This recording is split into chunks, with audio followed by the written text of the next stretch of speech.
আমাদের আজকের গল্প মাসুদ রানা সিরিজের শয়তানের দূত। লিখেছেন লেখক কাজী আনোয়ার হোসেন। প্রথম প্রকাশ নভেম্বর 1971 সাল। পার্ট 1।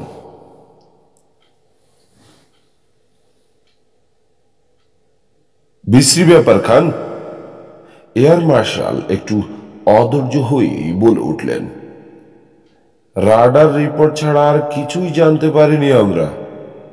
রাশিয়ান বা আমেরিকানদের শব্দের চেয়ে দ্বিগুণ গতিসম্পন্ন এয়ারক্রাফট আছে, কিন্তু শব্দের চেয়ে প্রায় 11 গুণ স্পিড এটার, ঘন্টায় 7,000 মাইল।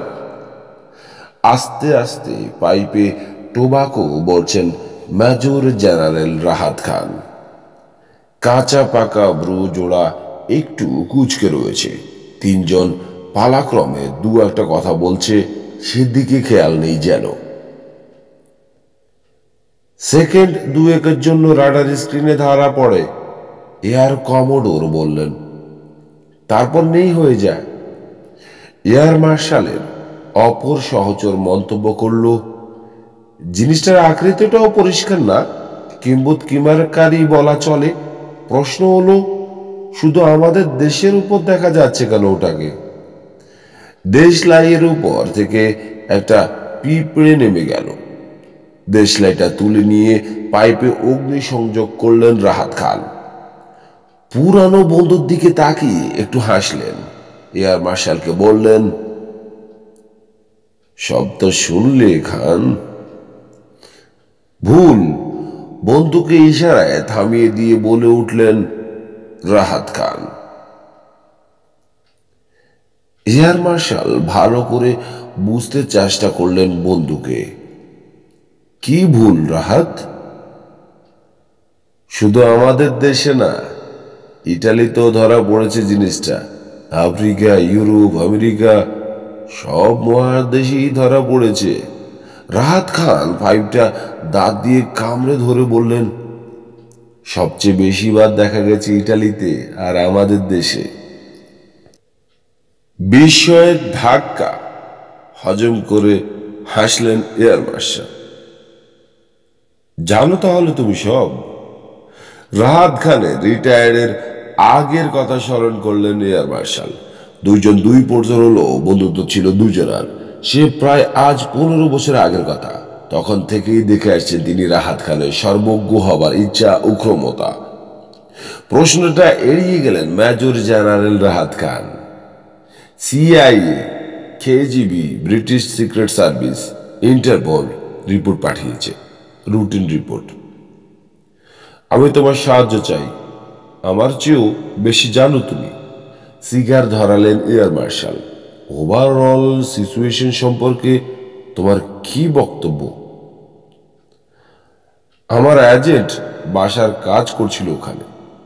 রাহাত খানের কণ্ঠস্বর গম্ভীর শোনালো। মেসেজ পাঠাচ্ছিল, সাডেনলি ডেট হয়ে গেছে রেডিও। আবার পাঠাচ্ছি একজনকে, ওর কাছ থেকে শোনো। ইন্টারকমের বোতাম টিপলেন তিনি। নার্গিস, 0033 পাঠিয়ে দাও, আর কফি দিও আমাদের জন্য। 20 সেকেন্ড পর নিঃশব্দে ঘুরে গেল দরজার নবটা। দরজা খুলে এক পা করে টেবিলের কাছে এসে দাঁড়ালো হলুদ রঙের 8-60 শিপন শাড়িতে মোড়া এক টুকরো অগ্নিশিখা। এসো পরিচয় করে দেই। ভরাট গুরু গম্ভীর গলা রাহাত খানের। এয়ার মার্শাল, ইনি ওর সেক্রেটারি, ইনি এয়ার কমোডোর সাজ্জাদ। মেয়েটিকে দেখিয়ে এয়ার মার্শালের দিকে তাকালেন রাহাত খান। 0033, মিস সোহানা। করমর্দনের জন্য হাত বাড়ালো না সোহানা। টকটকে লাল ঠোঁট দুটো নড়ে উঠল। আপনার সাথে পরিচিত হয়ে আনন্দিত হলাম। গম গম করে উঠল রুমটা। বসো সোহানা। আস্তে আস্তে হাতলবিহীন চেয়ারটায় বসে পড়ল সোহানা। আর চোখে হাত ঘড়িটার দিকে তাকালো। মাত্র 30 সেকেন্ড হয়েছে। অগ্নি পরীক্ষা সবে মাত্র শুরু। কর্ণেন্দ্রিয় সদা সতর্ক হয়ে রইল পরবর্তী আদেশের জন্য। ফাইল দেখে কি মনে হলো তোমার? ব্রু কুচকে প্রশ্ন করলেন রাহাত খান। সাবধানে এগোতে হবে আমাকে স্যার। মুখস্থ করা মতামতটা ধীরে ধীরে আড়ে গেল সোহানা। এরকম একটা প্রশ্নের মুখোমুখি হতে হবে তা বুঝে নিয়েছিল আগেই। অত্যন্ত শক্তিশালী সংস্থা না হলে এরকম এয়ারক্রাফট তৈরি করা সম্ভব নয়। যুগান্তকারী কয়েকটি আবিষ্কার দরকার হয়েছে এটা তৈরি করতে গিয়ে। যেসব দেশ রিপোর্ট করেছে তারাও জড়িত থাকতে পারে এই ব্যাপারে। জিনিসটার সম্পর্কে আপনার কি ধারণা? সোহানার দিকে ভালো করে তাকিয়ে জিজ্ঞেস করলেন এয়ার মার্শাল। কপি ট্রেনে রুমে ঢুকলো নার্গিস। অসাধারণ স্পিডের জন্য এই রাডার ওটাকে অনুসরণ করতে পারে না, শান্ত গলায় বলল সোহানা। ওটার বৈশিষ্ট্য ওখানেই। রাডারকে ফাঁকি দেবার ক্ষমতা আছে বলে যে কোনো টার্গেটে বিনা বাধায় বোমা ফেলতে পারবে। মিসাইল হার মানবে এর কাছে। সোহানা থামতে ইয়ার কমোডোর প্রশ্ন করলেন, অন্য কোনো গ্রহ থেকে জিনিসটা পৃথিবীতে আসেনি তো? জিনিসটার আকৃতি অনেকটা গোল, শশারের মতো। মঙ্গল গ্রহের প্রাণীদের তৈরি? এয়ার মার্শাল প্রশ্নবোধক দৃষ্টিতে তাকালেন সোহানার দিকে। উত্তর দিতে দ্বিধা করল না ও। কোনো খেয়ালি প্রতিভাবান বিজ্ঞানীর আবিষ্কার হতে পারে জিনিসটা। ওদেরকেও মঙ্গল গ্রহের প্রাণী বলা যায়। তোমার কাজ কি হবে ইটালিতে? বিরক্তি প্রকাশ পেল রাহাত খানের গম্ভীর কণ্ঠে। কফির কাপ সাজিয়ে রুম ছেড়ে বেরিয়ে গেল নার্গিস। এক পর্দা নিচে নেমে গেল সোহানের গলা। ইটালির গারগানো ম্যাসিভে গিয়ে খোঁজ খবর নেওয়া স্যার। ওখানেই বেশি দেখা যাচ্ছে। প্রথমে বাসারের সন্ধান নেবে, রিপোর্ট করবে ইমিডিয়েটলি। পাসপোর্ট পেয়ে যাবে 2 ঘন্টার মধ্যে। টিকিটটা কাটা হয়ে গেছে। সন্ধ্যার ফ্লাইটে যাচ্ছ তুমি, যাও। সব কথা শেষ করে দূর হয়ে যাবার নির্দেশ দিলেন রাহাত খান। আল্লাহ আল্লাহ করে চেয়ার ছেড়ে উঠে দাঁড়ালো সোহানা। এয়ার মার্শাল বললেন, রোমে আমার লোক আছে, উইং কমান্ডার আফতাব। দরকার মনে পড়লে যোগাযোগ করতে পারেন, আপনি সাহায্য পাবেন। ধন্যবাদ। ঘুরে দাঁড়ালো সোহানা। শোনো, পিছন থেকে টান মারলো ভারী গলা। আমারও একজন লোক আছে ওখানে, ছুটিতে আছে ভ্যানিসে। শেষবার ওকে দেখা গেছে হোটেল আম্পালার ড্যান্স ফ্লোরে 6 জন হিপি মেয়ের সাথে নাচছে। দরকার না পড়লেও সাহায্য চেও না। এটা তোমার একার অ্যাসাইনমেন্ট। ওর নাম মাসুদ রানা। এয়ার মার্শালের দিকে চোখ ফিরিয়ে নিয়ে কফির কাপে চুমুক দিল রাহাত খান। দরজা অতিক্রম করে বাইরে বেরিয়ে আসার সময় সোহানা শুনতে পেল রাহাত খানের মৃদু কণ্ঠস্বর। She may prove to be one of my best operators. Air মার্শালের প্রশ্নের উত্তর দিচ্ছেন তিনি। মেয়ে বলে কম মনে করো না তুমি ওকে। দরজা বন্ধ হয়ে যাওয়া সব কথা শুনতে পেল না ও। ভ্যানিসের গা ছুঁয়ে বয়ে চলেছে অ্যাড্রিয়াটিক সাগরের পানি। সেজে গুজে জলমলে সন্ধ্যা নেমেছে খানিক আগে হোটেল আম্পালা। সিগারেটের ধোয়া, গ্লাসের টুংটাং আওয়াজ, বিনয়ী বেয়ারাদের মৃদু পদশব্দ। ডান্স রুম থেকে ভেসে আসছে বাজনা আর যুবতী স্বর্ণকেশীদের ছোট ছোট হাসি। ফিসফিস করে সোহাগের কথা বলা, সব মিলিয়ে ভালো লাগছিল। ড্যান্স রুমে নাচের জাঁকজমক আসর বসেছে। হল রুমে সঙ্গিনীদের নগ্ন বাহুর নাচন, বুকের উচ্ছ্বাস আর নিতম্বের হিল্লল দেখতে দেখতে যুবকেরা ফেরেশান। আলো একটু বেশি উজ্জ্বল এখানে, কিন্তু তাতে কি? কেউ কারো দিকে ভুলেও তাকাবে না, সবাই যে যার মতো ব্যস্ত। হল রুমের সব বা সর্ববাই এখনো বসে রয়েছে চুপচাপ ইটালিয়ান লোকটি। একটার পর একটা সিগারেট ধরাচ্ছে, ধরাবার ফাঁকে ফাঁকে প্রতিবার দেখে নিচ্ছে রানাকে। সন্ধেটা মাঠে মারা যাবে আজ। গিয়াকুমা আসবে 8টায়। বাকি সময়টা অপূর্ব সুন্দরী দুই যুবতীর মনোবাঞ্ছা পূরণ করার অভিনয় করে কাটাতে হবে তাকে। বিরক্ত হয়ে উঠছে রানা। ইটালিয়ান আবার সিগারেট ধরাবার ফাঁকে রানার দিকে তাকালো। সঙ্গত কোনো কারণ খুঁজে পেল না রানা। লোকটা ওর উপর ইচ্ছাকৃতভাবে নজর রাখছে কিনা বলা মুশকিল। কোনো কাজ নিয়ে আসেনি রানা, নির্মল ছুটি উপভোগ করতে বেরিয়ে পড়েছ। আগামীকালই রোমের উদ্দেশ্যে উড়বে পাখি। লোকটা জেলাস। দুই সুন্দরী যুবতীর সাথে রয়েছে দেখে হিংসা হচ্ছে বেটার। গিয়াকুমার উপর রাগটা গিয়ে পড়ল রানার। ইটালিতে একমাত্র বন্ধু ওর গিয়াকুমা, প্লে বয়। দেদার মদ গেলে দু হাতে টাকা ওড়ায়, নিত্য নতুন মেয়েকে নিয়ে রাত কাটায়, আর হঠাৎ ডুব মারে দীর্ঘদিনের জন্য ল্যাবরেটরিতে সারা রাত জেগে দিনের পর দিন গবেষণা করে ক্যান্সারের জীবাণু আবিষ্কারের নেশায়। প্রতিভাবান বিজ্ঞানী হলে হবে কি, শিক্ষা নিয়েছে মিলিটারি একাডেমিতে। সেই সূত্রে আলাপ হয়েছিল রানার সাথে। ও ইটালিতে পৌঁছে দেখা করতেই মুসলমানি কায়দায় কোলাকুলি করে খোশ আমদের জানিয়েছে গিয়াকুমা। পুরানো বন্ধুকে পেয়ে হিপি ফুররে করতে করতে রানাকে একান্তে টেনে নিয়েছে গিয়াকুমা।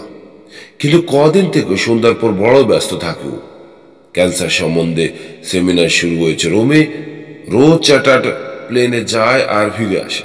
মাঝখানে সময়টা রানা নিঃসঙ্গ থাকবে বলে ইটালির দুই সম্ভ্রান্ত পরিবারের মেয়ের সাথে পরিচয় করিয়ে দিয়েছে গিয়াকুমা। ল্যাটা এখন এখানেই। দুই কুমারী প্রেমে হাউডুবু খাচ্ছে ওর সাথে পরিচয় হয়ে। খানিক আগে পালাক্রমে নাচতে গিয়ে দুজনারই নিজের নিজের বাড়িতে আজ রাতে ডিনার খাবার আমন্ত্রণ জানিয়েছে রানাকে। বিয়ারের গ্লাসে চুমুক দিয়ে ঘড়ির দিকে তাকালো রানা। 6:45। খট খট খট খট। হঠাৎ হাই হিলের শব্দ থেমে গেল। জোয়ানের হাত মুঠোর ভেতর দূরে সুহামার মুখের দিকে তাকিয়ে হস্তরেখার তাৎপর্য ব্যাখ্যা করছিল রানা। চোখ উঠে গেল হলের দরজার দিকে। কটমট করে রানার দিকে তাকিয়ে দাঁড়িয়ে রয়েছে লাল টকটকে শাড়িতে মোড়া এক অপূর্ব অগ্নিশিখা, সোহানা। অবাক চোখে তাকিয়ে রইল রানা। খট খট খট আবার শোনা গেল হাইলের শব্দ। ঝট করে মুখ ফিরিয়ে নিয়ে সোজা লিফটের দিকে এগিয়ে যাচ্ছে সোহানা। মুখে কথা সরল না রানার। লিফটের ভিতর অদৃশ্য হয়ে গেল সোহানা। কে ওই মেয়েটি, তোমার চেনা? হালকা গলায় প্রশ্ন করলো সুয়ামা। উত্তর দিল না রানা। দৃঢ় পদক্ষেপে হলরুমের দরজা অতিক্রম করে একটা লোক এগিয়ে আসছে। দীর্ঘকায়, প্রকাণ্ড কাঠামো শরীরের, দেহের তুলনায় মস্ত বড় একটা মাথা বসানো গাড়ে, ব্যাগ ব্রাশ করা কুকড়ানো চুল, চোখ দুটো ঢাকা সানগ্লাসে। চেনে রানা, কিন্তু স্মরণ করতে পারছে না। দ্রুত অতীতের স্মৃতি ঘাটলো।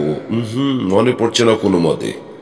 একে একে বন্ধুদেরকে স্মরণ করলো। না, বন্ধুদের কেউ নয়, লোক শত্রু। না, মনে পড়ছে না। লোকটা লম্বা লম্বা পা ফেলে হলরুম পেরিয়ে লিফটে গিয়ে চলল। হঠাৎ মনে মনে উপলব্ধি করল রানা, এ লোক যেই হোক আইনের ও পারের লোক, এ পারের নয়। কি হলো তোমার? এবার জোয়ানের প্রশ্ন। Excuse me. উঠে দাঁড়ালো রানা জোয়ানের হাত ছেড়ে দিয়ে।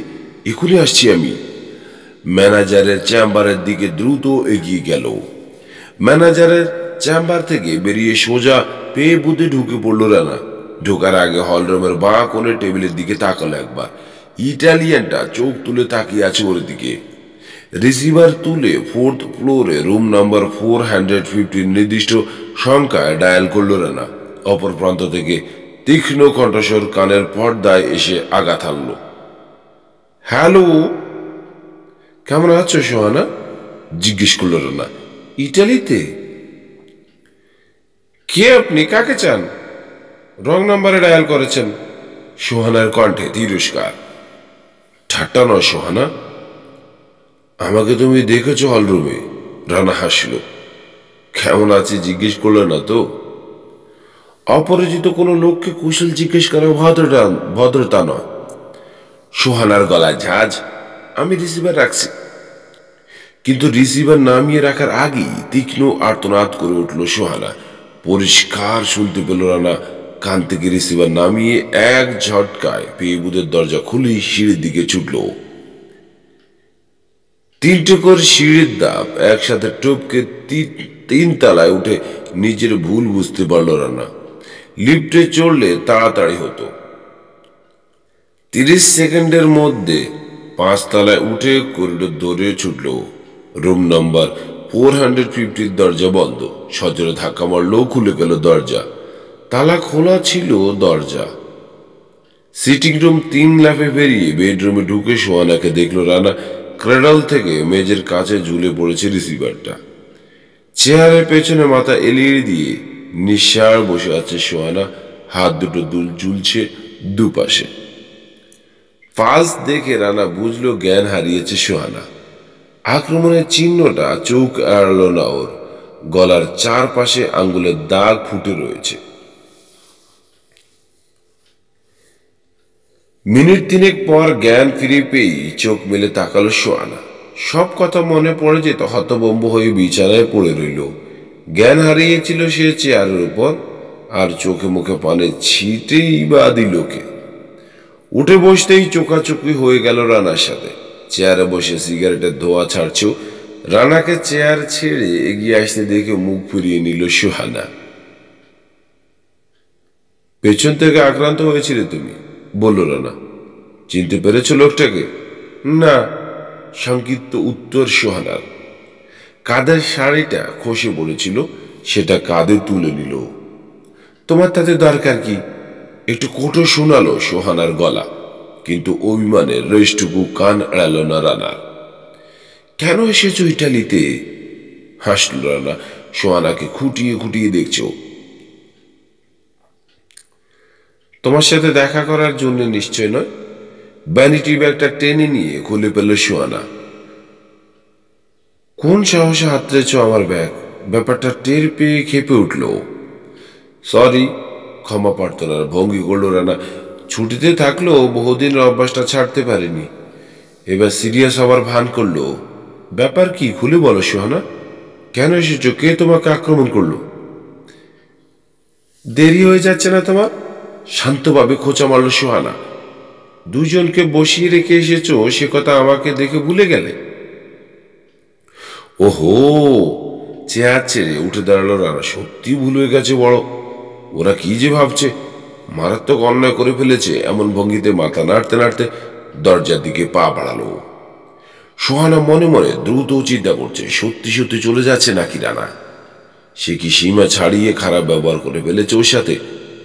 আরে সত্যি সত্যি চলে যায় যে। এই, সোহানা বাধ্য করলো নিজেকে কথা বলতে। শোনো। দরজার নব দৌড়ে ঘুরে তাকালো রানা। আবার কি বলছো? সত্যি চলে নাকি? স্বাভাবিক গলা বজায় রাখছে সোহানা। মরে গেলেও রানার কাছে মনের ভয়টা প্রকাশ করবে না সে। দাম বেড়ে গেছে ভেবে তাহলে মনে মনে লাফাবেও। তোমার মন বড় সন্দেহপ্রবণ। কঠোর সুর রানার। আর একটু থেকে গেলে পারতে না? ওকে দরজার নব ঘোরাতে দেখে তাড়াতাড়ি বলল সোহানা। পারতাম, কিন্তু তার দরকার কি? দরকার কি বলবে বুঝতে পারল না সোহানা। তারপর বলে ফেলল, খানিকটা গল্প করে যেতে। মিস সোহানা গল্প করার প্রস্তাব দিচ্ছে মাসুদ রানাকে। আমি বিশ্বাস করছি না। গম্ভীর হয়ে উঠল রানা। দরজা খুলে ফেলেছ।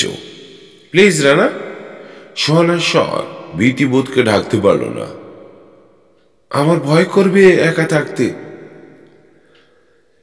হা হা করে হেসে ফেলে দরজা বন্ধ করল রানা। খাটের উপর ফিরে এসে বলল, মেজর জেনারেল রাহাত খান ভালো এজেন্ট পাঠিয়েছেন। ভয়ে অর্ধেক কাবু হয়ে গেছে বেচারি। সোহানার একটা হাত ধরে ফেলল। ঝট করে সেটা ছাড়িয়ে নিল সোহানা। দেখতে দেখতে সোহানার ফর্সা মুখটা লাল হয়ে গেল। কে বলল বস পাঠিয়েছেন আমাকে? অ্যাসাইনমেন্ট নিয়ে আসনি তুমি? অস্বীকার করতে পারবে? অনুমানেই চ্যালেঞ্জ করলো রানা। না, অস্বীকার করছি না, কিন্তু আমার অ্যাসাইনমেন্ট সম্পর্কে তোমার কৌতূহল হওয়ার দরকার নেই। এটা আমার একার। সোহানা যেন ঘোষণা করলো। কাউকে নাক গলাতে দিচ্ছি না আমি।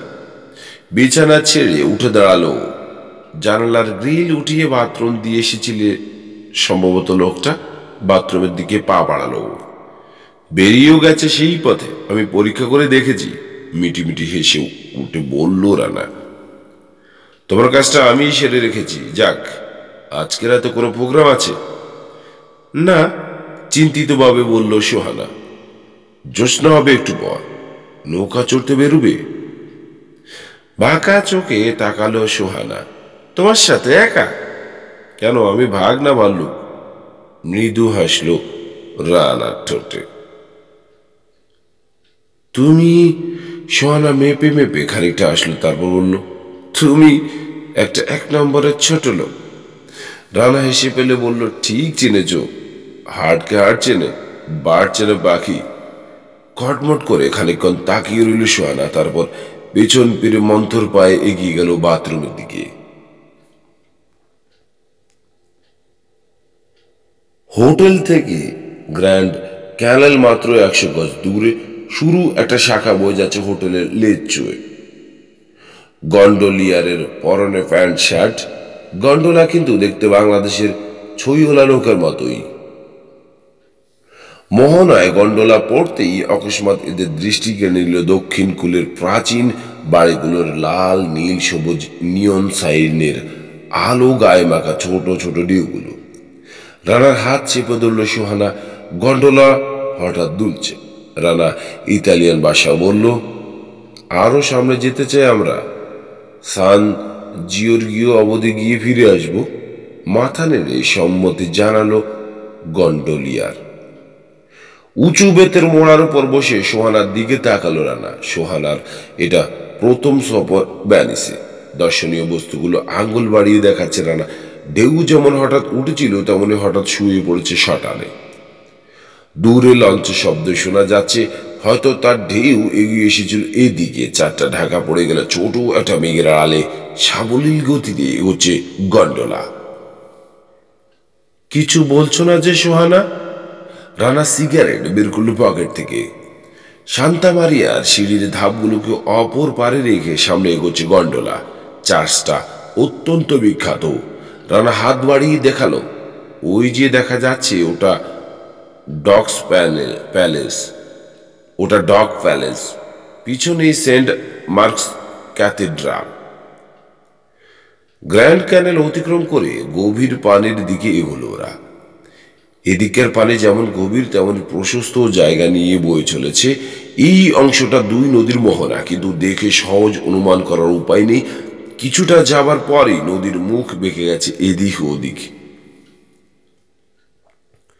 গভীর জলের মাঝামাঝি জায়গায় গন্ডোলা পৌঁছুতে রানা সোহানার দিকে তাকিয়ে বলল, তুমি তো ভালো সাঁতার জানো না। গন্ডোলা যদি হঠাৎ ডুবে মরে? কথাটা শেষ করেই রানা দেখতে পেল গ্রে কেবিন ক্রুজারটা। গ্র্যান্ড ক্যানেলের উত্তর দিকের অন্ধকারে ছিল ওটা। 10-12 গজ দূর থেকে ওদের গন্ডোলা পাশ কাটিয়ে এসেছে ওটাকে, কিন্তু লক্ষ্য করেনি রানা। অন্ধকার বলেই তাকায়নি ওদিকে। ইঞ্জিন চালু হয়েছে ক্রুজারের। রানা আবার তাকালো সোহানার দিকে। আকাশের দিকে তাকিয়ে মেঘেদের উড়া দেখছে ও। আমার কথার জবাব দিল না যে? যদি ডুব দেয় গন্ডোলা? সোহানা অকারণ পুলকে হেসে উঠল। যদির কথা নদীতে ফেলো। ঠাট্টা না, সত্যি যদি তেমন কিছু ঘটে? স্রোতের টানে পারে গিয়ে উঠবো আবার কি, বলল সোহানা। তবে তুমি মরবে, স্বীকার করছি। মায়া হবে তোমার জন্য। হাজার হোক, এতদিনের পরিচয়, ভালো মন্দ কত কি বলেছি। গন্ডোলা ডুবে সলিল সমাধি লাভ করো তো কেমন করে চাই বলো? রিপোর্ট করব ঢাকায় ফিরে। বসের সাথে ঝগড়াঝাটি করে রাজি করাবো। রাজি না হলে ধর্মঘটের ভয় দেখিয়ে রাজি হতে বাধ্য করব তোমার একটা ছবি অফিসের দেওয়ালে টাঙ্গাতে। তারপর বছর শেষে চুনকাম করতে এসে মিস্ত্রিরা ছবিটাকে নামিয়ে ফেলবে ঝুলঝালি লেপটানো প্রেম দেখে। জেনে মুছে প্রেমটাকে আবার টাঙানোর কথা অফিসের কারো মনেই থাকবে না। রানা সোহানার একটি কথাও তখন স্পষ্ট শুনতে পাচ্ছে না। হঠাৎ ওর অন্য মনস্কতা অনুভব করেই পিছন ফিরে তাকালো সোহানা এবং আতঙ্কে চিৎকার করে উঠল। এক্সট্রা অর্ডিনারি ইঞ্জিন ক্রুজারটার আগে থেকে এগিয়ে আসছিল। টের পেয়ে গিয়েছিল রানা, মনে মনে প্রস্তুত হচ্ছিল। হঠাৎ মৃদু গর্জন তুলে কোনো সিগন্যাল না দিয়েই সবেগে ছুটে আসছে গভীর জলের দিকে। উঠে দাঁড়িয়ে সোহানার একটা হাত ধরল রানা শক্ত করে। উঁচু প্যানিল ঢেউ তুলে ছুটে আসছে জলদূত। গন্ডোলাকে রক্ষার সময় পেরিয়ে গেছে বুঝতে পারল রানা। আঘাত লাগবেই। গন্ডোলিয়ারের মুখ দিয়ে স্পেন্ডাও মেশিন গানের মতো সশব্দ গালি বেরোচ্ছে। ঝট করে তাকালো রানা সোহানার দিকে, সোহানা তাকালো রানার দিকে। চোখ দুটো পরিষ্কার আতঙ্ক সোহানার। চাঁদের নিচ থেকে মেঘ সরে গেছে। এখনই এসে পড়বে, কিন্তু আমি যে সাঁতার জানি না রানা। আমার সাথে লাভ দাও সোহানা, শান্ত গলায় কথাটা বলল রানা। 5 সেকেন্ড অপেক্ষা করলো। সোহানার হাতটায় চাপ দিয়ে ঝাঁপিয়ে পড়লো পানিতে। সোহানা পানিতে লাফ দিয়ে অনুভব করলো ওর হাত ছেড়ে দেয়নি রানা। ক্রুজারের উত্তাল তীব্র ঢেউ খড়কুটোর মতো ভাসিয়ে নিয়ে গেল ওদেরকে। প্রথম ধাক্কাতেই 15 গজের মতো জীবন বাঁচল ওদের। রবারের বলের মতো ভেসে চলেছে ওরা। রানার বাঁ কাঁধ ধরে ভেসে চলেছে সোহানা। দু জোড়া পা অনবরত ছুটছে ওরা। ক্রুজারের কাছ থেকে 100 গজ দূরে চলে এসেছে। ইঞ্জিনের শব্দ থেমে গেছে। আরো খানিক দূর গিয়ে দাঁড়িয়ে পড়ল ক্রুজার। গন্ডোলাটা 2 টুকরো হয়ে গেছে। কেমন করে যেন একটা অংশ উল্টে গিয়ে দুলছে ঢেউয়ের ধাক্কা খেতে খেতে। গন্ডোলিয়ারের চিহ্ন নেই কোথাও। চমকে উঠে ক্রুজারের দিকে দেখালো রানা। ইঞ্জিনের শব্দ বাড়ছে আবার। শাড়িটা খুলে ফেলো সোহানা, সতর্ক গলায় বলল রানা। ক্রুজারটা ফিরে আসছে গন্ডোলার দিকে। সাহায্য করবার জন্য নয়, বুঝতে পারল রানা। আবার সেই তীব্র গতি এসে গেছে ওটা। ডুব সাঁতার দিয়ে বাঁচার চেষ্টা ছাড়া উপায় নেই আমাদের, রানা বলল সোহানার দিকে তাকিয়ে। লজ্জা করো না, খুলে ফেললো শাড়ি। হালকা করে ধরে রাখবে তুমি আমাকে। পানির যতটা সম্ভব নিচে গিয়ে সাঁতরাবো, ভয় নেই। আমি বাঁচলে তোমাকে নিয়েই বাঁচবো। শাড়ি আমি খুলে ফেলেছি রানা, সোহানা বলল। হাসি পেল রানার এই বিপদের মধ্যেও। প্রাণের নাম বাবাজি, টান পড়লে সবকিছুতে রাজি। বাসমান গন্ডোলাটার প্রায় কাছে পৌঁছে গেছে ক্রুজার। চাঁদের আলো পরিষ্কার দেখা যাচ্ছে ককপিটটা। 2 জন লোক ওখানে। একজন ক্রুজারের কন্ট্রোল অপারেট করছে, অন্যজন ভাসমান গন্ডোলাটা দেখার চেষ্টা করছে ঝুঁকে পড়ে। গন্ডোলার যাত্রীদেরকে খুঁজছে সে। চিনতে ভুল করল না রানা। সোহানার পরপরই হোটেল আমপালার হল রুমে ঢুকে লিফটে গিয়ে চড়েছিল এই লোক আজ সন্ধ্যায়। লোকটা রানার পরিচিত, কিন্তু স্মরণ করতে পারছে না ও। সোহানাকে নিয়ে ডুব সাঁতার দিয়ে ভেসে উঠল রানা। লোকটাকে আবছা ভাবে দেখা যাচ্ছে ককপিটে। এখনো খুঁজছে সে ওদেরকে। দাঁড়িয়ে পড়েছে আবার ক্রুজার। ডুব দিল ওরা। ডুব সাঁতার দিয়ে তীরের দিকে এগুতে এগুতে দ্রুত কাজ করছিল রানার মস্তিষ্ক। বারবার মনে পড়ছে অনিতার কথা। শেষবার ওকে হেলিকপ্টারে দেখেছে রানা।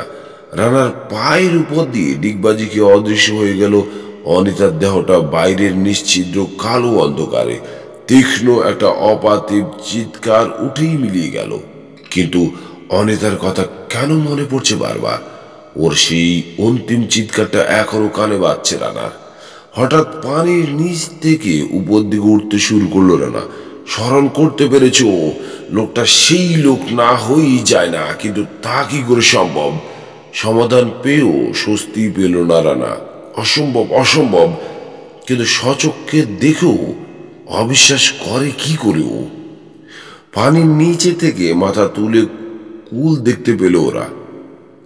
রানা, আমরা বেঁচে গেছি এ যাত্রা, চেঁচিয়ে উঠল সুহানা। কিন্তু ঢাকার অফিসে আমার ফটো ঝোলানোটা যে হলো না, বলল রানা। ছবি আমি ঝুলিয়ে নিলাম অন্য জায়গায়। বারের কোনায় টেবিলে বসেছে ওরা। সোনা তাকিয়ে আছে রানার দিকে, দু চোখে রাজ্যের বিস্ময়। কি বলছো রানা, তুমি কি পাগল হলে?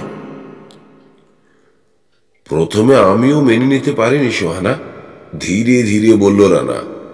কিন্তু যুক্তি দিয়ে বিচার করার পর অবিশ্বাস করার কিছু পাইনি।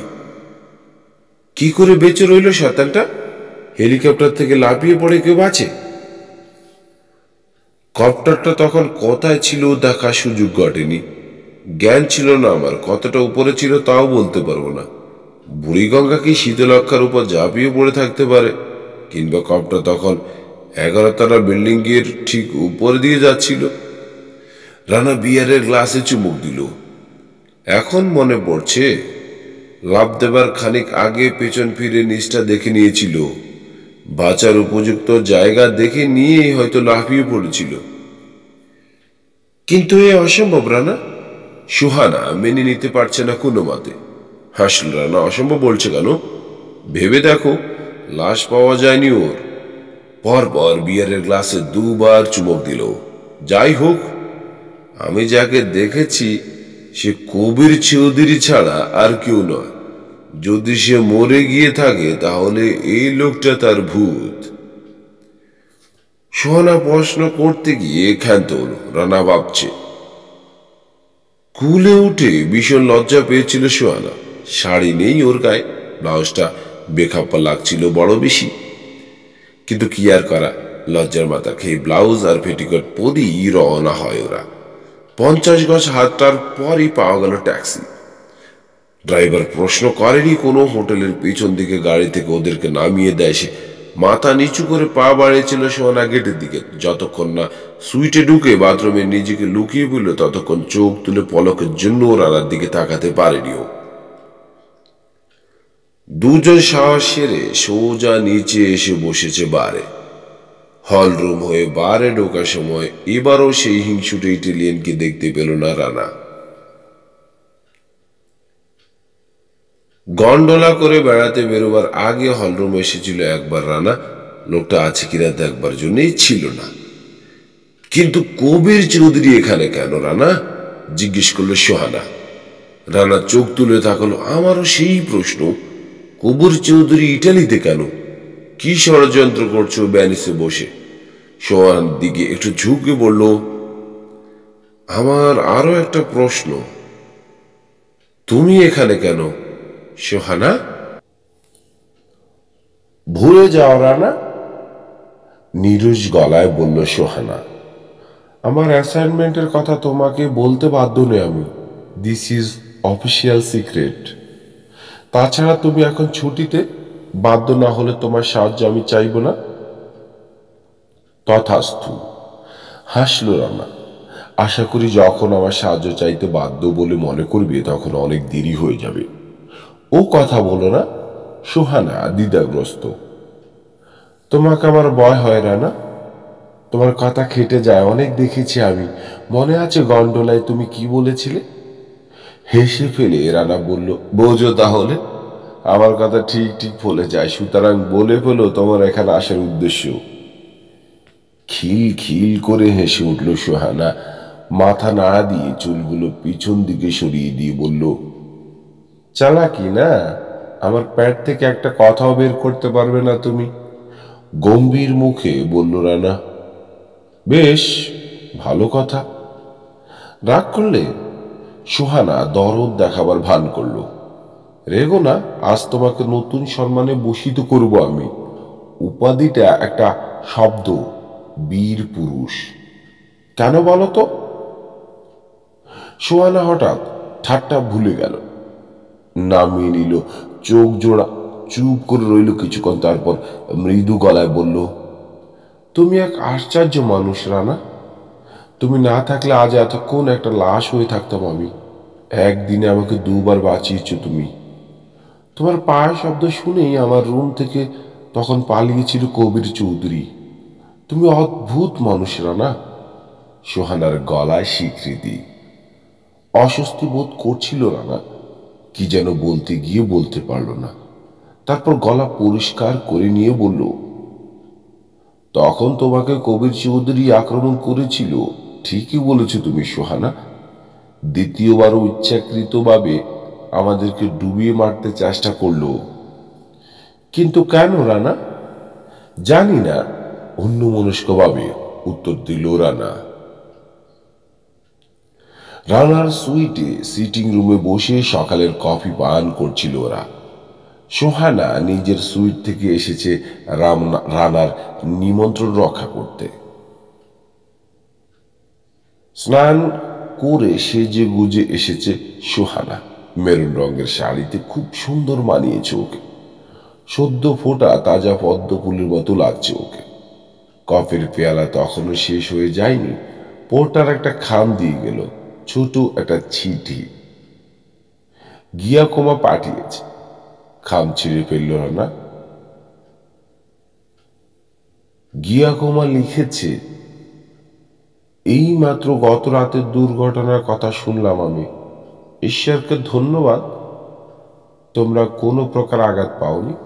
ক্রুজারটা আমারই বন্ধু সিজার ম্যানাটোপের। ভুলবশত দায়িত্ব জ্ঞানহীনভাবে পরিচয় দিয়েছে সে। ঘটনাটা সম্পর্কে তার নিজের বক্তব্য ওটা। আমাকে সে অনুরোধ করেছে তোমার সাথে তার দেখা করিয়ে দেবার জন্য, যাতে স্বয়ং তোমার কাছে ক্ষমা চাইতে পারে। আজকেই ওর ব্যানিস ত্যাগ করার কথা, কিন্তু তোমার জন্য অপেক্ষা করতে চায় সে। তোমার সুযোগ মতো আমাকে ফোন করো এ ব্যাপারে। ওই গন্ডালিয়ারের কোনো সন্ধান নেই, বন্ধু গিয়াকোমা। সিজার ম্যানাটো। রানার হাত থেকে চিঠিটা নিয়ে পড়ে ফেলেছে সোহানা। কবির চৌধুরীর ছদ্মনাম। বিশ্বাস করি না, সরাসরি খুন করার চেষ্টা ব্যর্থ হয়ে আমাদের মুখোমুখি হবে না কবির চৌধুরী। ম্যানাটপ ওর সাঙ্গপাঙ্গ গোছের কেউ হবে। আমি ভাবছি ম্যানাটপের সাথে গিয়াকোমার বন্ধুত্বের কথা। রানা চিন্তিত। গিয়াকোমা কেমন লোক? সেই জন্যই অবাক হচ্ছি, জোরে দিয়ে বলল রানা। দেখা যাক, এখনই ডেকে পাঠাচ্ছি ওদেরকে। সোহানা প্রশ্ন তুলল, কিন্তু ম্যানাটোপি যদি কবির চৌধুরী হয়? একবার না, দুবার যখন চেষ্টা করেছে, তখন তৃতীয়বারও চেষ্টা করবে সে পথের কাঁটা দূর করার। কি ষড়যন্ত্রে সে লিপ্ত এখানে জানি না। সম্ভবত সন্দেহ করেছে আমরা ওর পরিচয় জেনে ফেলেছি, তাই বেপরোয়া হয়ে উঠেছে খুন করার জন্য। কিন্তু কবির চৌধুরী যতই মরিয়া হয়ে উঠুক। রানা হাসল। সে চেনে মাসুদ রানাকে। মাসুদ রানার হোটেল রুমে ঢুকে তাকে খুন করার কথা সে ভাবতে সাহস পাবে না। বেডরুমে চলে গেল রানা গিয়াকোমাকে ফোন করার জন্য। মিনিট পরই সত্য বলে প্রমাণিত হলো রানার বিশ্বাস। সিজার ম্যানাটোপ কবির চৌধুরী নয়। লোকটার ভুঁড়ি আছে, শুরু গুপ, ঠোঁটের উপরে গায়ের রং রোদে পুড়ে প্রায় তামাটে। পরিচয় পর্ব শেষ হতে রানা এবং সোহানার কাছে আনুষ্ঠানিক ভাষা ক্ষমা চাইল সে। তারপর ব্যাখ্যা করলো দুর্ঘটনার কারণ। সব দোষ চাপালো অ্যানগোলের উপর। লোকটা নাকি কানে কম শুনে আর ঘটে মোটা বুদ্ধি থাকা সত্ত্বেও খাটায় কম। প্রথম অবশ্য ম্যানাটপ গন্ডোলাটাকে দেখতে পায়নি। দেখার পর সে অ্যানগেলোকে থামাতে বলে ক্রুজার, কিন্তু অ্যানগেলো ফুল স্পিডে সামনে বাড়তে থাকে, ফলে দুর্ঘটনাটা ঘটে, ইত্যাদি ইত্যাদি। ম্যানাটপ মিথ্যে কথা বলছে বুঝতে পারলো রানা। ক্রুজারের ককপিটে দুজন লোক মাত্র ছিল, একজন কবির চৌধুরী, অ্যানগোলা অন্যজন।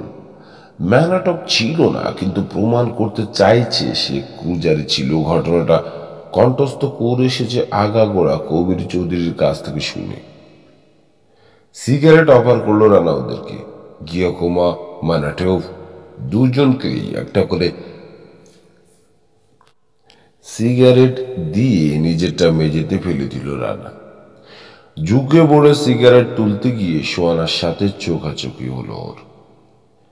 সোহানা দৃষ্টি দেখেই মনোভাবটা বুঝে ফেলল রানা। মানাটপের গল্প অস্বীকার করে লাভ হবে না কিছুই, বরং গল্পটা বিশ্বাস করেছে ওরা। এই কথা জেনে গিয়ে মানাটপ কবির চৌধুরীকে বললে মিথ্যে স্বস্তি পাবে সে।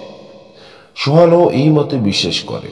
রানা ধন্যবাদ জানালো মানাটপকে নিজে এসে ব্যাপারটা খোলাসা করার জন্য। নিখোঁজ গান্ডালিয়ারের জন্য গিয়াকুমাকে 100 পাউন্ডের একটা চেক লিখে দিল রানা। ম্যানাটপ প্রতিশ্রুতি দিল সেও সমপরিমাণ টাকা গান্ডালিয়ারের পরিবারকে ক্ষতিপূরণ দেবে। কাপি পর্ব শেষ হওয়ার পর গিয়াকুমা বলল, উঠি রানা, ঘন্টাখানেক পর ইউরোপ বারে থাকবো আমি, বেরোবে নাকি তোমরা?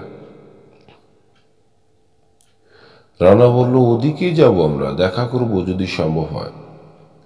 রানা আর সোহানার কাছ থেকে বিদায় নিয়ে চলে গেল ওরা। মানাটপ যাবার সময় বলে গেল, আজই ব্যানিস ছাড়ছি আমি, আবার দেখা হবে আমাদের। ওরা চলে যেতে রানা সোহানাকে বলল, হুমকি দিয়ে গেল মানাটপ, বুঝতে পেরেছ? আবার দেখা হবে বলল, তাই না? মাথা নাড়ল রানা। সোহানা কি যেন বলতে যাচ্ছিল, বেডরুমে ফোন বেজে উঠল। সোহানা উঠে গেল চেয়ার ছেড়ে। 25 সেকেন্ড পর ফিরে এলো সোহানা। রানার দিকে তাকিয়ে দাঁড়িয়ে রইল 2 রুমের দরজার মাঝখানে। সোহানার সারা মুখে কেউ যেন এক পোঁচ কালি মুখ মাখিয়ে দিয়েছে। Police Rana?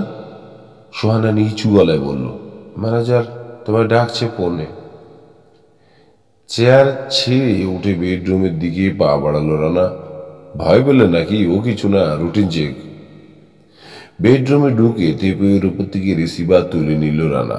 Hello, mister Masud Rana, mister police commander mister Galini দেখা করতে চান আপনার সাথে। ম্যানেজারের গলায় সতর্কতা। উপরে নিয়ে আসবো okay? Of course, please bring him up at once, সহজ গলায় বলল রান। 1 মিনিট পর দরজায় টোকা পড়ল। প্লিজ কাম ইন, রানা বলল। সিটিং রুমের দরজা খুলে ভিতরে ঢুকলো লম্বা চড়া সুপুরুষ গ্যালিনি। ইউনিফর্মের সাথে বিভিন্ন বেজ যুক্ত দেখেই বোঝা যায় পদস্থ পুলিশ অফিসার সে। আপনাকে আর দরকার হবে না, ম্যানেজারকে বলল গ্যালিনি। ম্যানেজার মাথা নেড়ে বিদায় নিতেই বাইরে 2 জন পুলিশ দরজাটা বন্ধ করে দিল। রানা বলল, বসুন কমান্ডার। Thank you. গ্যালিনি সরাসরি তাকালো রানার দিকে। আপনারা বড় রকমের একটা অন্যায় করেছেন মিস্টার রানা। রানা কথা বলতে গিয়ে বাধা পেল। হাত নেড়ে অফিসার থামিয়ে দিল রানাকে। শেষ করার সুযোগ দিন আমাকে। আপনারা গত রাতে এমন একটি ঘটনার সাথে জড়িত ছিলেন যার ফলে একজন ইটালিয়ান সিটিজেন মারা গেছে, এবং ঘটনাটা সম্পর্কে আপনারা নিকটস্থ থানা হেডকোয়ার্টারে রিপোর্ট করতে ব্যর্থ হয়েছেন। অপরাধ ঢাকার এই উপায়কে কি নামে অভিহিত করতে বলেন আমাকে? আশা করেনি রানা, কিন্তু নিজের ভুল বুঝতে পারল। কবির চৌধুরী পুলিশ লেলিয়ে দিয়েছে, সঠিক পদক্ষেপ নিয়েছে শয়তানটা। রানা গম্ভীর হলো একটু। পরিষ্কার করে বলুন যা বলতে চান কমান্ডার, আমাদের হাতে সময় খুব কম। মুখের গাম্ভীর্য এতটুকু এদিক ওদিক হলো না গ্যালিনির। গত রাতে গ্র্যান্ড ক্যালেনের মোহনায় বেড়াতে গিয়েছিলেন আপনারা একটা গন্ডোলায় চড়ে। আপনি গন্ডোলা ভাড়া করার সময় তর্ক করেছিলেন গন্ডোলিয়ারের সাথে। আপনার বান্ধবী অফিসার সোহানার দিকে তাকালো। আপনি মিস সোহানা, আপনার বন্ধুকে সিন ক্রিয়েট না করার অনুরোধ করে বলেছিলেন যে অত বেশি ড্রিঙ্ক করা উচিত হয়নি তোমার। গন্ডোলায় চড়েও গন্ডোলিয়ারের সাথে তা আবার ফিরে তাকালো রানার দিকে। আপনি তর্ক করেছিলেন। গন্ডোলিয়ার এবং আপনি গ্র্যান্ড ক্যানেলের মোহনায় উত্তেজিত অবস্থায় দাঁড়িয়েছিলেন মুখোমুখি। সেই সময় একটি ক্রুজার ধীর গতিতে এগোচ্ছিল। তারপর আপনি হঠাৎ বেশি উত্তেজিত হয়ে পড়েন এবং গন্ডোলিয়ারকে আঘাত করার জন্য হাত উঠান। গন্ডোলিয়ার লাফিয়ে পড়ে পানিতে। ক্রুজারের সাথে ধাক্কা লাগে গন্ডোলার। মুখস্থ বলে যাচ্ছে গ্যালিনি। আপনারা সাঁতরে তীরে উঠেন এবং নিরীহ গন্ডোলিয়ার, একজন ইটালিয়ান সিটিজেন, সলিল সমাধি লাভ করে। আরো পরিষ্কার করে বলবার দরকার আছে মিস্টার মাসুদ। উত্তর দিতে দেরি করল না রানা। ভুল রিপোর্ট পেয়েছেন আপনি কমান্ডার। আমি নেশাগ্রস্ত ছিলাম না এবং যা বললেন তা প্রমাণ করা সম্ভব নয় আমাদের পক্ষে। আপনার সাথে আমি একমত নই মিস্টার মাসুদ, অফিসার দৃঢ় কণ্ঠে বলল। কারণ ছাড়া, প্রমাণ ছাড়া ইটালিয়ান পুলিশ মুভ করে না। সুহানা কথা বলল এবার। কিন্তু কমান্ডার, আমার বন্ধু ড্রিঙ্ক করেনি। গন্ডোলিয়ার সাথে ওর কোনো ঝগড়াও হয়নি। ক্রুজারটাই আক্রমণ করেছিল আমাদের। দুঃখের বিষয়ে আপনার সাথে একমত হতে পারছি না আমি। অফিসার ঘড়ি দেখল। আমার সুপিরিয়রদের বিবেচনাধীন কেস এটা। তাদের সিদ্ধান্ত জানানো আমার কর্তব্য। তাদের সিদ্ধান্তটা কি শুনি? রানা খেপে উঠছে আস্তে আস্তে। আপনারা ভিজিটর হলেও ইটালির আইনের বাইরে নন। যদি অভিযোগ অস্বীকার করেন তাহলে গ্রেপ্তার না করে উপায় নেই আমাদের। শুনানির জন্য আপনাদেরকে সময়মতো হাজির করা হবে কোর্টে। সময় আগে থেকে জানাতে পারছি না আমরা। কোর্ট এখন ভীষণ ব্যস্ত। কম করে 3 মাস লাগবে সিরিয়াল অনুযায়ী বিচার হলে। তবে বিকল্প ব্যবস্থা করা যায় একটা। ইটালি সরকার ভিজিটরদের যে সুযোগ দিয়ে থাকেন তার সদ্ব্যবহার করতে পারেন আপনারা। 48 ঘন্টার মধ্যে যদি ইটালিয়ান টেরিটরি ছেড়ে চলে যান তাহলে আপনাদের বিরুদ্ধে অভিযোগ তুলে নেওয়া হবে। গ্যালিনি থামতেই সোহানা বলে উঠল, আমরা কোনো ঝামেলা করতে চাই না রানা। গাম্ভীর্য টলে উঠল অফিসারের। সোহানা আর রানার আলাপের একটি বর্ণ বুঝতে পারল না সে, কিন্তু বাংলা ভাষার মিঠে উচ্চারণ কৌতূহলী করে তুলেছে তাকে। কি বলতে চাইছো? বিস্মিত হয়ে জিজ্ঞেস করল রানা। গ্রেপ্তার হতে চাই না আমি রানা। সোহানা সিদ্ধান্ত নিয়ে ফেলেছে। ইটালি পুলিশের হাতের মুঠোয় গিয়ে পড়লে ভণ্ডুল হয়ে যাবে ওর প্ল্যান। এমনিতেও যাবে ইটালির বাইরে চলে যেতে হলে। কিন্তু পুলিশ লেলিয়ে দেবার পেছনে কবির চৌধুরী না স্বয়ং ইটালি সরকার জড়িত তা জানা সম্ভব নয় ওর পক্ষে। স্বেচ্ছায় বন্দী হবার চেয়ে ইটালির বাইরে গিয়ে মুক্ত থাকাটা অনেক কাজের হবে। সেই কথাই আবার বলল সোহানা। আমার উদ্দেশ্য বানচাল হয়ে যাচ্ছে দুভাবেই রানা। কিন্তু ইটালি সরকারের মুঠোয় পড়তে চাই না আমি। ওরা হয়তো আমার পরিচয় এবং উদ্দেশ্য আজ করতে পেরেই পিছনে লেগেছে। তোমাকে অবশ্য পরামর্শ দেবার আমি কেউ নই অফিসিয়ালি। তবে বন্ধু হিসেবে বলবো তুমিও রাজি হয়ে যাও ইটালি ত্যাগ করতে। কবির চৌধুরীকে তুমি নাকানি চোবানি খাইয়েছ। সুযোগ মতো আবার ঘায়েল করতে পারবে তাকে, কিন্তু তার পরিকল্পনা মতো সবকিছু ঘটতে দিলে হিতে বিপরীত হবে। আপাতত তার পথ থেকে তুমি সরে গেলে সে নিশ্চিন্ত হয়ে থাকবে। কিভাবে তাকে দমন করবে তা মুক্ত এলাকা বসে চিন্তা ভাবনা করতে পারবে তুমি। সোহানার কথায় যুক্তি আছে। রানা দ্রুত ভাবছিল, এভাবে ভিজে বেড়ানোর মতো লেজ গুটিয়ে পালিয়ে যেতে ওর পৌরুষ লাগছে, কিন্তু ঝোঁকের মাথায় কিছু করা ঠিক হবে না তাও সত্যি। আপনাদের মতামতের জন্য আমি অপেক্ষা করছি মিস্টার মাসুদ। নিস্তব্ধতা ভাঙল অফিসার।